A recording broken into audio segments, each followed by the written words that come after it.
Brendan Cronin, welcome to the Author's Voice. Thank you very much. It's a pleasure to be here.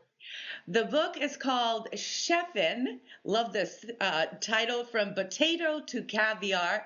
A fascinating look at your life from being on a farm, picking potatoes, to serving caviar in some of the finest hotels and restaurants in Singapore, Macau, Malaysia, Africa, Switzerland, all over the place. Give us a little bit of highlights of your adventures, Brendan. Well, I grew up, I was born and grew up on a small dairy farm in the west of Ireland and led a very sheltered life until I was about 14.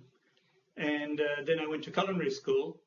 And once I got my qualifications as a chef, I began to travel. And my first job was with the Intercontinental Hotel in Limerick City in Dublin, in Ireland. And then I left Ireland because at the time, Ireland's food, we're talking now back in the 60s and 70s, the food in Ireland was very dull, very bland.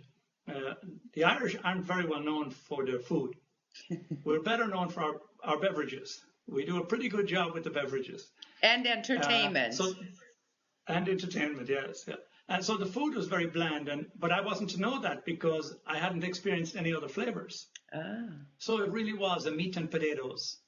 I didn't see spaghetti until I was 16 years old. Never saw spaghetti, didn't know what it was. We had meat and potatoes and vegetables from the farm. So it was that shelter, to give you an idea. And then when I left Ireland, I went to Switzerland on a one-year visa, probably thinking that I would return to Ireland. And I was exposed in Switzerland to this plethora of foods and flavors and morels and shallots and veal and things that I didn't. Herbs and I spices. knew I'd read about in books. And the spices and the flavors of the food were so much more prominent. There was more depth to them. Plus, there was a culture about dining. People loved to take time and eat at the table and converse. And although growing up, we had our family meal 3 times a day, breakfast, lunch, and dinner, it was more about filling your stomach than it was about, actually enjoying the food. Although the food was wholesome, but sometimes during Christmas and, Easter, we would have special foods that merited maybe an extra ooh or an ah at the table. But in Switzerland, this was commonplace. It was commonplace that people enjoyed their food, and there were more rituals around the table and, respect for the food. So I grew into this culture, and I stayed there then for 7 years, moving around different hotels, predominantly in hotels. So what I would do is work in the hotels in the winter season up in the Alps for the ski resorts, so I could ski in the afternoons on my days off. And then in the summer months, I would move down to the lakes and work in the resorts there, so I could go windsurfing and swimming. And so, did you always want to become a chef? Well, I didn't know really what I wanted. Like so many people at the time in Ireland, again, we're talking, the early 70s, late 60s, early 70s. You finished your secondary school, what would be equivalent here in America of high school, and most people were looking at the boat. Got to take the boat out of Ireland because that was where your future was. There was very limited opportunities in Ireland, and most of the Irish immigrated with their 2 bare hands. They became laborers on construction sites. So they didn't bring the technology with them that the Irish are bringing today. The Irish immigrating today are very different skill sets. So I was looking at either going to England to work on the building sites when my mother proposed that I should take, because she had seen my interest in cooking. I had cooked with her in the kitchen in our bed and breakfast. And she saw my interest. She prompted me to take an interview with a culinary school, which I did. And I got a scholarship. And that propelled my interest in food.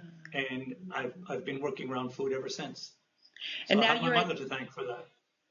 Now you're at Endicott College in as a head of hospitality. I'm not the head of the hospitality, but I'm the operations manager. I'm just a little bit below. And I teach a variety of hospitality classes. I teach culinary arts. Of course, we have a small restaurant on campus that's open to the public. And we use that as a training venue for the students to give them a little, not to use a pun, but a little taste of what they're going to be exposed to when they go out into the industry, of how a kitchen should be run, what types of food can be cooked, and of course, keeping the customer at the center of attention, because without the customer, there can be no hospitality industry.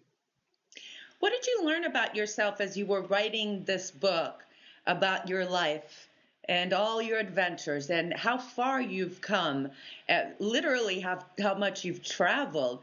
What did you learn about yourself? Well, so many things, but I think one of the main things was that I was able to go back and contact many of the people, and it was never a negative moment. I had not burned any bridges, because all of the jobs, I've only applied for one job in my life. Wow. And all of the jobs that I got were recommendations from chefs that I'd worked with or who had called me.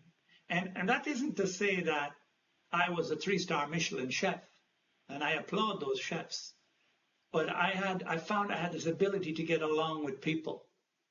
And that's what a lot of project managers look for is, can you get along with people and can you get the job done? And I think that became something that I learned about myself, that I was able to get the job done. Whether it was opening a restaurant in Singapore or working with the Africans in Togo or working with the Swiss under very different linguistic differences, I was able to get along with everybody. And that came out more and more as I reflected back and began to write the book.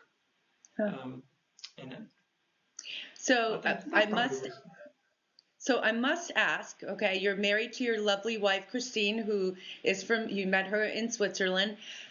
So do you cook at home for her? What's your favorite food? What's your favorite restaurant? Well, I must say I like fish over meat today. I enjoy a good steak, but I enjoy fish very much. We're right here on the ocean. I'm about 3 minutes drive from the college. The college is right on the ocean, and we have an abundance of fish here in New England. So I like cooking fish. It's a very delicate cooking style because fish falls apart very quickly. It doesn't have the collagen that meat has. As for cooking at home, I do some of the cooking, but I enjoy cooking in the restaurant more than at home. And the reason for that is, it's not that I don't enjoy cooking for my family, but the reason for that is that I'm used to bigger numbers. So cooking for 2 people, you have to, half a shallot. Half a shallot. No, it's going to be the whole shallot, or maybe a whole pound of shallots, for 20 people. So that's the only downside for me for cooking at home. Plus, my wife says it's better you don't cook because the kitchen is all dirty I have to clean it up, she says. Oh, you're one of those artistic ones. They're all over the place. Is that how you cook? No. Are you an artist or a chemist? Are you an artist or a chemist in the kitchen? I'm probably more a chemist. Yeah. I don't have the artistic flair. Some chefs, and I admire it so much, they put food on the plate and it automatically looks like a masterpiece. Whereas I have to think about it. But I do get some instant inspiration when I look at the plate. So I look at a blank plate and I've got my food. And sometimes I won't have any idea. I have a rough idea how I like it to be, but it will turn out as I begin to put the food on the plate. And I will have no preconceived idea. It's not unlike an artist who walks up to the blank canvas and takes his palette of colors, and the picture almost tells the artist how it should be completed. Mm-hmm. If that sounds a little bit. So, final question, what do you hope that people get out of your book? Well, I think that there are a number of audiences for the book. There is the avid reader who wants to read a story. The book is a memoir with a twist. It's a memoir with recipes that I have personally either developed or worked with in other chefs. So there's a connection to food, a very, very, very deep connection to food. So people who like to read about food, they will like that. And the feedback I'm getting is many like it. They like that connection with food. But what I'd like people to get from it is, particularly the younger generation, that if you want to follow your dreams, that sometimes it means crossing borders. It means working with people that maybe you have to change to work with them. Don't ask them to change. And for the even younger generation, again, high school students, college students who may want to go into culinary school, do it. Just go for it. But realize that it will be a hard grind. You will have a lot of long hours, but don't do it for the money. Do it for the passion, and it will allow you to travel because people eat all over the world. And if it inspires them to do just a little bit of what I've done, or even more than what I've done, then I think that would be it. I would like to see, some required reading, if you like, for college entry students to whether they're focused on hospitality or not, because the book can be applied to business. It's the same thing. It's good life lessons. Brendan Cronin, the book is called Cheffin, From Potatoes to Caviar. Thank you so much for being on The Author's Voice. Well, thank you so much. Bye-bye now.